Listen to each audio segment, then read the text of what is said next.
through for Rrq. Ah, the Barats flex, yeah.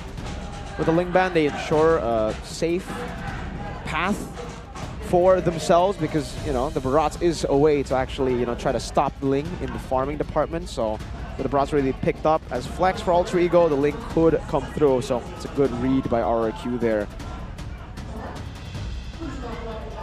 Now for Alter Ego. Banned out the Grok, banned out the Mathilda.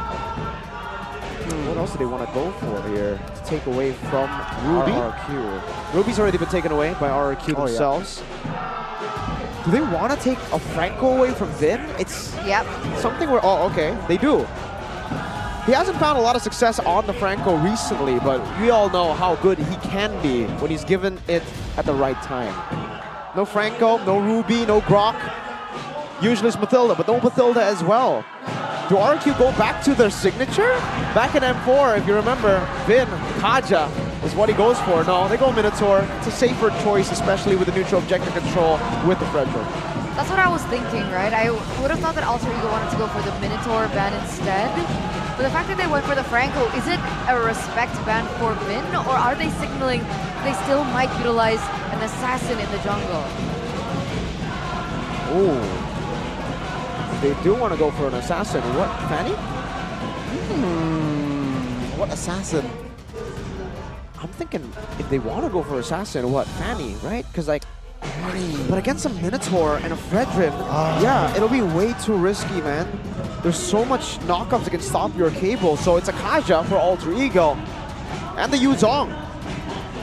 That's a very good response here, right? For a composition like Rrq has cooked here, a lot of AoEs, you want to pinch them one by one. And perhaps the Kaja is going to be the answer here, right? Yuzong, very good EXP laner to stabilize, also to perhaps zone out, create two perimeters for Alter Ego for that fight, which somehow weakens the power of that team fight from Rrq. I agree with that, but on the other hand, I'm concerned that that is going to be a resource given to the Valentina. The Divine Judgment can be taken away, the Black Dragon form can be taken away, but again, they commit with this Thamus in the EXP lane. Is this the new strong EXP? It might be. I wrote down 3 different possibilities. Thamus, Terizla, X-Borg. They go for the Thamus because it worked in game number 1 as well. Technically up against a Moskov, it's really good too. Pop in that Vengeance and you'll practically be hitting yourself when you hit the Thamus. What about the lane with the Yuzong in the EXP lane? It's actually pretty okay. Like, it's a skill matchup as well. You just need to choose when to go in. If it's an all-out trade, then actually, if it's an all-in, it's Thamus' favor. But if it's just small trades, Yuzong should be able to get it done just with a passive proc and then back away again. But for setup, still the same for Alter Ego. You can see the lineup rating and the counter index in favor of Alter Ego. And this is it, ladies and gentlemen, the moment of the definition of both of these teams. One more game away of securing that playoff spot. Rrq and Kaon. Can they do this? Can they achieve the impossible? Everyone has written them off this season. But again, we saw it back in the day on the posters of the super fans, right? Yep. We will not go down. I'm excited to see what Rrq have cooked up for game number 2 and whether or not Alter Ego can find a comeback and force a game number 3. But already we do see that they do have a little bit of an advantage in this mid trio. With the Minotaur and the Valentina over the Kaja and the Vexana for sure, especially considering Vin went for the concussive blast, so extra clearing potential. And wow, Vin with the Inspire too, so he's looking for that cooldown to look for as many knockups as possible. Meanwhile, for Rossi, it's a bit different. Clay Inspired, Kite Rupture, and the Wilderness Blessing. For Rossi, it's all movement speed. Wants to be as active as he can possibly be in this game to look for those pickoffs all around the map. But for the gold laners, both of them have decided to play it a bit more safe. But yeah, okay. Whoa, Skylar actually winning it out in the gold lane, poking him down. Impressive. Without the help of Vin as well, right? So it's a very good Claude that Skylar is doing here top lane. Meanwhile, Nino needs to adjust. In the mid, very chaotic here even from the second wave, where Rrq now rotating already towards the bottom side of the map. By the way, I just realized that this is a debut pick Moscow for Nino. So when you're talking about adjustments, he also needs to adjust on the fly here, Yeah. going head-to-head with one of the best gold laners already. On his signature hero, at that, right, Skylar on the Claude. And you can already see him kind of faltering in that particular lane. You start to see through it. Meanwhile, for both of these junglers, they are going to start posturing for the next neutral objective. You can see Irad already starting it up, but both of these players are on the same level. So 50-50, Rrq not yet level 4. So he can't use that Divine Judgment in this setup. Not yet for Indeed. See here, they have Black Dragon form though to zone out players. Let's see who will find the Retribution. Now, Beaton is welcome. Taz finds it. And take a look at the first blood here. Pi finds it as well now. Minion Fury knocks up 3, but no fall damage is quite. Will able to take down Clay. Now Vin, no. Need to flicker out of the situation. His Alter Ego finds the first home run. Now, top side, Skylar versus Nino. I have to say it's even. Rrq still has the... No, he has no flicker, so he will not have the flicker Divine Judgment. And Alter Ego is already stabilized in the early game. So walk us through that exchange, right? Who was it good for? Was it to your expectation, looking at the composition? Yeah, I think it should be. The way it played out exactly as expected with the Yuzong over the Thamas. You do have a little bit more pressure to counter in the neutral objective department to actually secure the neutral objectives, especially with the Barats against the Frederick. No Mathilda this time, right? That's a big pointer there for Rrq. So it is a bit harder for them to go for these skirmishes, but I think for Clay as well, he just found it really hard to get through the damage coming in from Krite. Really good peel, and they're looking for another possible fight. Nope, both of them chill out again. So for Rrq, I think they're more...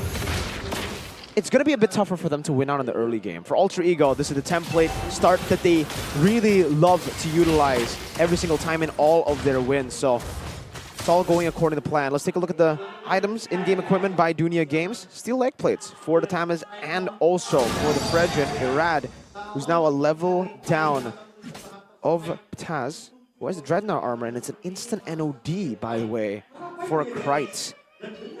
Looking to lock down that healing from the Minotaur ASAP. Yeah, doesn't even finish his boots, just straight onto that.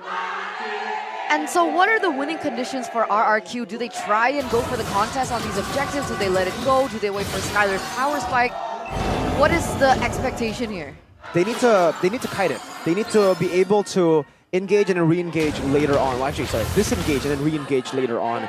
With the Thamas, with the Valentina as well, you have really good consistent damage coming out later on, but if you go in for just trades, like a burst of damage, Alter Ego will have the advantage.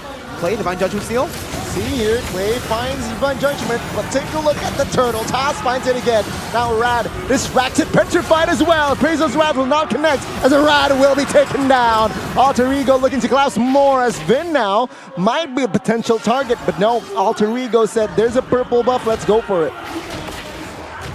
So far, it's not too bad for Alter Ego, right? They're able to get the neutral objective. They hold a little bit more. Wow, okay. NOD first item, but he's already doing that much damage on Vin, and being able to kind of zone him out of his own tower is quite impressive.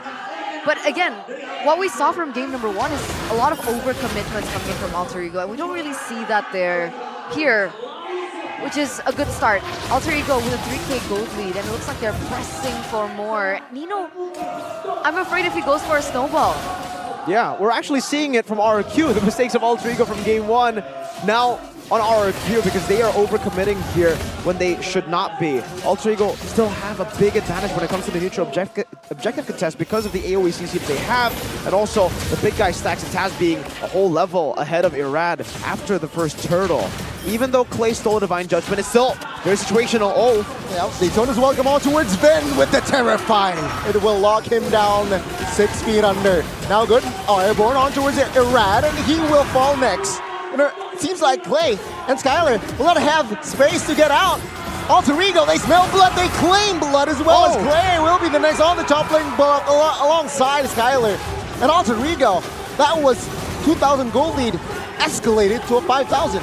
This is the exact same story that we saw in game number 1. Nino is dishing out that damage. I don't even think he's at his power spike yet, is he? Nino?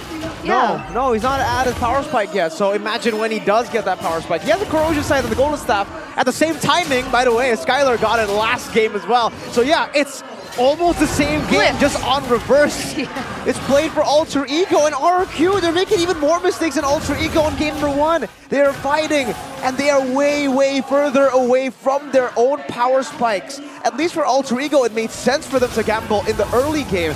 In game number 1, they had a Roger, they had a Barats. Rrq have a Claude, and they want to fight early. This is going to end up pretty much the same if Rrq continue to fall under the pressure as Alter Ego continue their snowball. Because really, for Alter Ego, there's nothing stopping them from going for these invades. There's not even any pickup potential for Rrq technically, unless Clay steals that Divine Judgment. No, Rossi has the quicker Divine Judgment. We'll save it for now. As Rrq, they will still defend that mid. Spirit of Destruction connects towards the top side, and Skylar now receiving a lot of heat. Taken down as well. Pi was there to assist and kill the steal. Brutality. Still the kill. Brutality.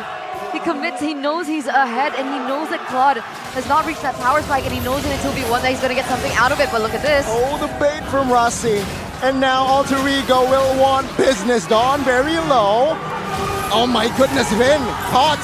Suppressed as well. Dawn falling first though, as Vin will be next.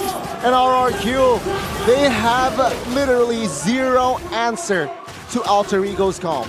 9,000 gold lead for the three-face mass. It's an even bigger gap than we saw in game number 1. 9,000 in 8 minutes. It's hard to pull off the Claude against the Moskov. We gave Skylar the benefit of the doubt. You know, it's his comfort pick. But so far, it's all Alter Ego. Rrq in game number 1 gave 2 kills over to Alter Ego. Alter Ego might not even give them 1 this game. That's how dominant they are. They are beating the clock.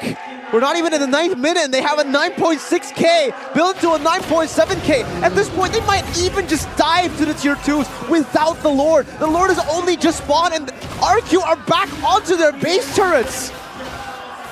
This isn't great. This isn't good at all. And the fact that Clay, time and time again, is persistent on using this Divine Judgment as his go-to, with being that far behind. If he goes in, wouldn't he just get instantly taken out with the damage coming through from Nino and Krite now? Anyone walks up, they're dead. Black Dragon formed on. Oh my goodness, Wow. pops the ultimate. Now Rrq repositions. Alter Ego securing the Lord, stays disciplined, does not go for the fight. No chance. Absolutely no chance. You wanna know what Nino's on already? He's about to build a Melfic Roar. He's on fire, that's true. But he's about to build the Melfic Roar. There it is. At the not even the 10 minute, he got it in 9.57, so 3,000 gold lead above. It doesn't even matter if Taz gets caught, right? Oh, let's see. Suppressed Taz, still soaking damage, gets taken down though. Alter Ego now looking to stabilize. Nino! My goodness, finds a double. Looking for the triple as a Raz sidesteps. But now Alter Ego, Nino! Stop it! With the hat-trick kill, now looking for the base. A 10 minutes kill. in.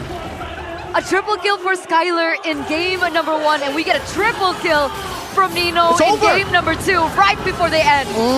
Dawn and Clay looking for the defense, but it will not be able to. As Alter Ego, they strike back. Welcome to game number 3.